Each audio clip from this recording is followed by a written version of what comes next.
Hey guys, my name is Pamela and welcome back to my channel At Home With Me.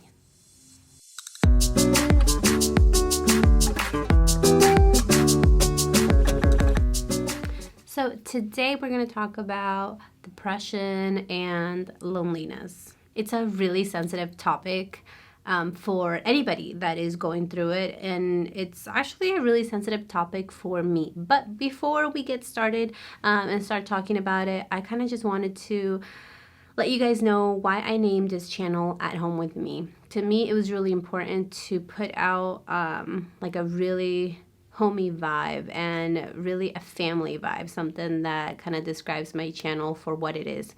And really, it's about having Sean at home with me and everything that happened before that, so that we can now finally be in this position. You know, we went through military, we went through the police department, we went through so many endeavors that he chased and went through and really succeeded at. But now I finally get to have my husband at home with me, which to me is so important, and I love it, and it's so amazing. And now I get to kind of get to know him a little bit better. I get to see his personality come back from when we first started dating, and it's actually really cool. So I kind of wanted to just give you guys a little bit of information on that. Let's talk about depression and loneliness. Okay, I can't even. Where do I start? Okay, I'm gonna just be flat out and talk like I'm talking to a friend, okay? Because that's the only way I can do this. So I started going through depression during Sean's first deployment. Super depressed. Very, very lonely. I felt like I had no friends. I had no support. I had no family. I had nobody to really talk to. And on top of that, put in that I was a mom for the first time. And let me remind you, I was only 19 years old. So I was really young. And I have no regrets as to, how I became a young mom or a young spouse. But it was so hard for me, okay? And depression really took a toll on my mental health. I started drinking, I started smoking, I started doing a lot of things that I normally would never do as myself.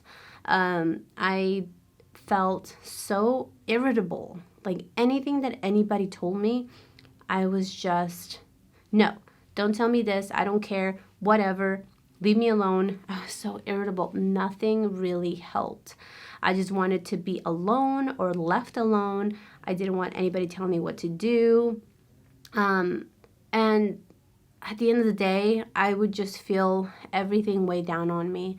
And I couldn't talk to anybody about it. And I didn't want to put any more negativity on Sean. I didn't want to send him a negative email, telling him that I was really having a hard time at home, because I just wanted him to focus on him.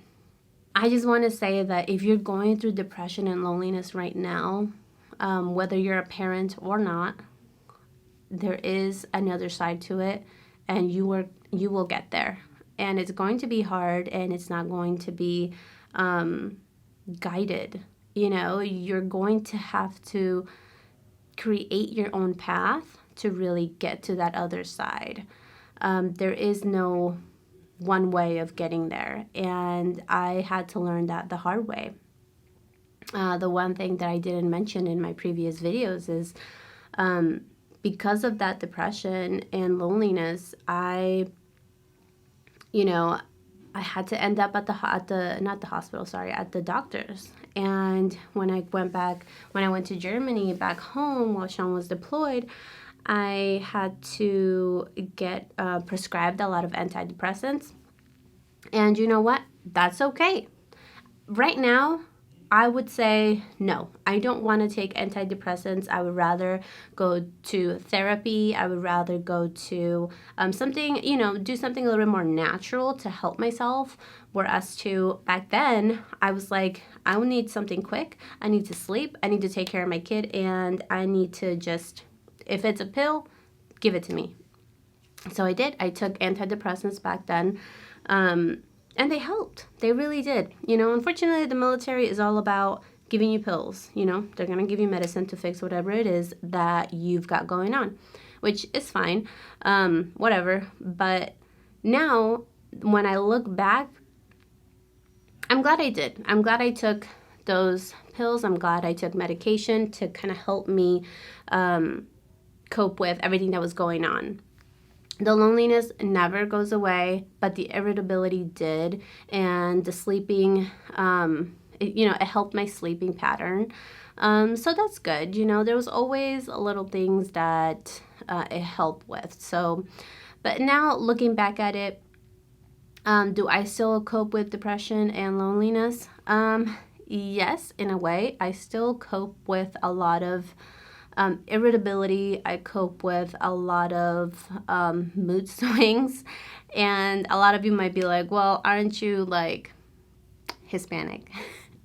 Yes, I am. And yes, I probably already have mood swings from birth, okay? I get it. But really, these are really more like emotional mood swings where I start crying out of nowhere. I just get really sad and I start crying. And Sean, my husband, he tries to be there and he tries to help me. He's like, honey, what's wrong? Like, how can I help? And I get a little bit emotional thinking about it because I feel like I put him through a lot when it comes to my emotions.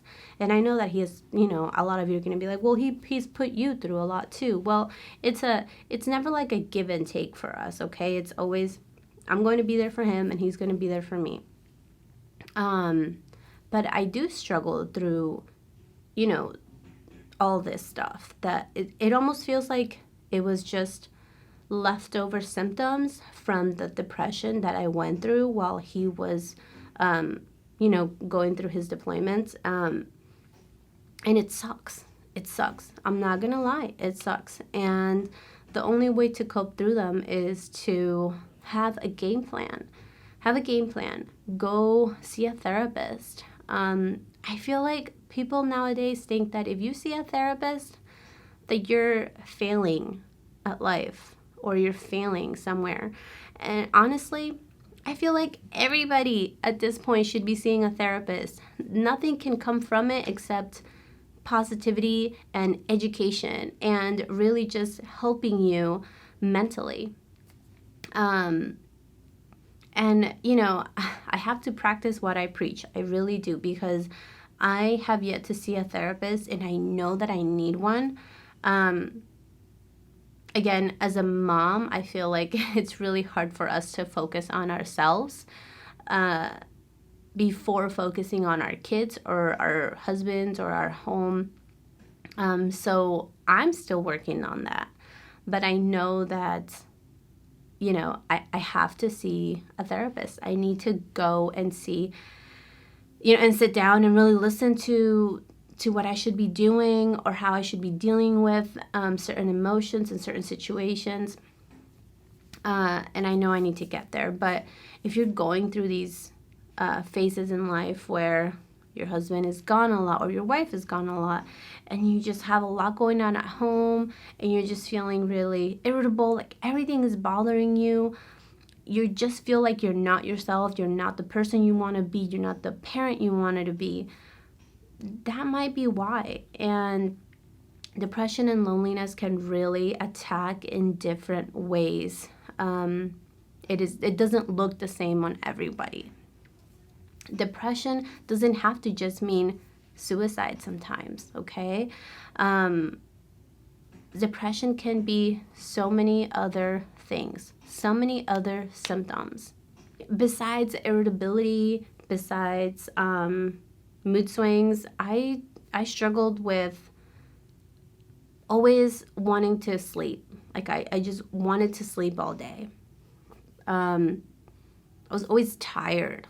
Like I didn't want to do anything. I forced myself to because I had a kid, and I didn't want her to just feel like neglected or feel like she's not doing anything. But man, if it wasn't for her, I don't know if I would have even gone out. Okay. During Sean's second deployment, I remember I went back to the doctor and I told him like I'm struggling a lot, and I had gotten off medication by then because it had been years, until Sean deployed again. And the doctor, I was reaching out for guidance and for help and for if he wanted to prescribe me more medicine, cool. If not, and he recommended something else, and that's fine. But he just made me feel like he was like, "Oh, you're so young. There's no way you have any of this stuff going on." And I was like I don't like it when people tell me that I'm too young to have this. You're too young to feel like you have something going on. You're too young to go through depression. You're too young to I hate that word. I dislike it a lot. You're not too young to go through many things in your life. And I felt like he failed me, at that point. But did he prescribe me medication? Yeah, because I badgered him into it. I was like, listen, I need something that helps me sleep. And he was like, okay, I'll give you some sleeping medication. And that was pretty much it. But anyway, that's kind of the unfortunately, in some cases, you will deal with that in the military. So just make sure that you're always standing your ground, and that you know what you're trying to ask for whenever you go to the doctor. Let me tell you guys, depression and loneliness is not, it doesn't just come and then go right after you take a prescription, okay? You might deal with it for the rest of your life, and you might deal with it for just, part of your life. I don't know. I'm still dealing with it. I started dealing with depression, and anxiety since Sean's first deployment. And I think that I was never able to really cope with the thoughts of loneliness. And I still am not. Sean is an entrepreneur now, and he leaves sometimes for, a week or so. And the first couple days are always really easy. I'm doing good. I'm like, ooh, Sean's gone. I can watch my shows. I can do whatever I want. I can eat whatever I want. He's not watching me. He's not judging me. And the third day, fourth day set in. And all of a sudden, it just clicks. And I'm all of a sudden really tired. And I'm irritable. And everything that my kid does is like just 10 times worse than it originally is. Like if she talks back to me, ooh, instead of it being like at a level 5, it's at a level 100 to me. I'm like, excuse me. So I have to really tone myself back, and I have to really talk to myself and understand that this is coming from that depression. Those symptoms, are coming back. And so I have to just kind of relax. I have to give myself a break. I have to tell my daughter, I'm like, baby, I love you, but mommy needs just a few minutes to herself. Can you please watch your sissy? And she will. She'll say, yeah, mommy. And she'll go sit down with her sister and play with her while I'm in the room taking a breath, having some water, and I'm just trying to relax. Or maybe you just need to have a freaking cry, and that's fine. Go to the bedroom, have a freaking cry, and then come back and be the best that you can be. But honestly, it's going to happen, guys. It's going to happen. You're going to go through a little bit of a mood swing here and there. You might go through some irritability. You might go through some sleepiness. Some other symptoms would be like weight gain or weight loss. You know what? Bring it. You can do it. And everything else that comes with it, it's going to be okay. Don't let this funk be a crutch. Don't let this funk be something that beats you down, something that ruins your relationship, something that ruins you, your personality, your character. Don't let it take over your life. Because honestly, It's all here. It really is. It's all right here. And all we have to do is address those symptoms separately.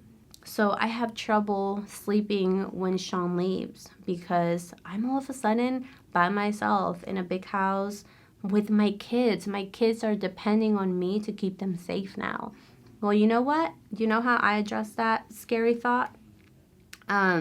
And this might be a little bit too much to put out, but I keep a gun next to me, and that's the one thing that brings me peace, knowing that I am well protected. I know how to handle a weapon. I have practiced. I know where to put it to where my kid will not reach it, and I have also educated her on what the plan is when daddy's gone, where mommy puts that gun, and that she should not be touching it. And she, also Mia is at the age where she understands what a gun is, the dangers of it. So that's how I deal with one of my symptoms, and that's my anxiety at night because I'm not able to sleep when he's gone.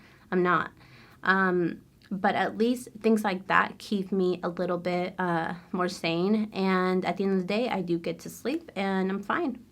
Sometimes when I'm feeling super just emotional and sad and I'm going through mood swings, honestly, I just lay in bed. I do. I lay in bed. And the one person that always helps me through it is going to be Sean. Thankfully, I haven't had these sad moments while he's gone. But for some reason, they just come in waves. And thankfully, he's always here while they happen. But I know that if they were to happen and he's not home, I just have to get myself going. And how would I get myself going? I think that I would reach out and try to talk to somebody, to be honest.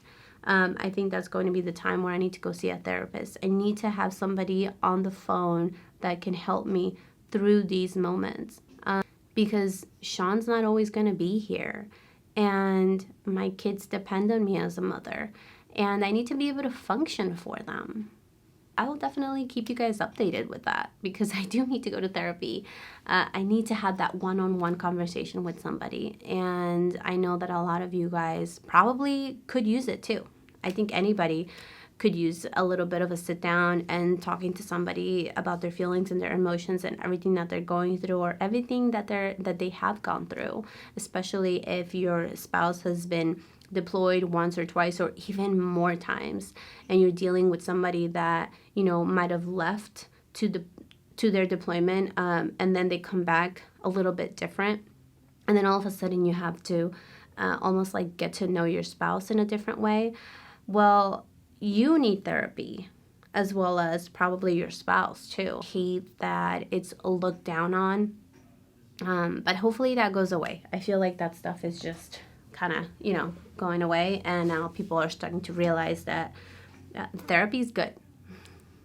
Guys, today I kind of just wanted to jump in and really make a short video. This is probably not going to be short, but I wanted to make a video on depression and loneliness because I realized that I'm going through it. And if I'm going through it, and this is post-military, I'm sure that there are spouses out there that are going through it right now, and their husbands are currently in the process of either joining the military, or they're in the process of going to selection, or going through the Q course, or they're just about to deploy. It's going to come and it's going to go. It's going to be like waves, right? They're just going to come in waves. And all I can say is you're not alone. We're all going through it together. All of us are so strong. I think that we are. I think that we're so strong for being so supportive. Spouses play a huge role in their successes, and I think that you guys need to be represented, and I think that you as a spouse need to acknowledge yourself as valuable. That's pretty much it, guys. Thank you so much for listening to my I feel like that was more of venting, and I felt like I needed to kind of talk to somebody. I just want you guys to know that depression and loneliness is something that is frustrating to deal with. It really is. But there's another side to that, and that's coming out stronger, coming out of it with so much more knowledge about yourself than you knew before. So I hope that you guys get something from this video. You get some support, a little bit of maybe like a bonding moment. I don't know. So don't worry. You're going to get to that other side. You're going to get over that hump, and you're going to come out stronger, and your relationship is going to be better because of it. But just remember, therapy is not a bad thing. It can be a super good thing for anyone. All right, guys. Well, I'll see you in my next video, and I hope you enjoyed this one. Bye.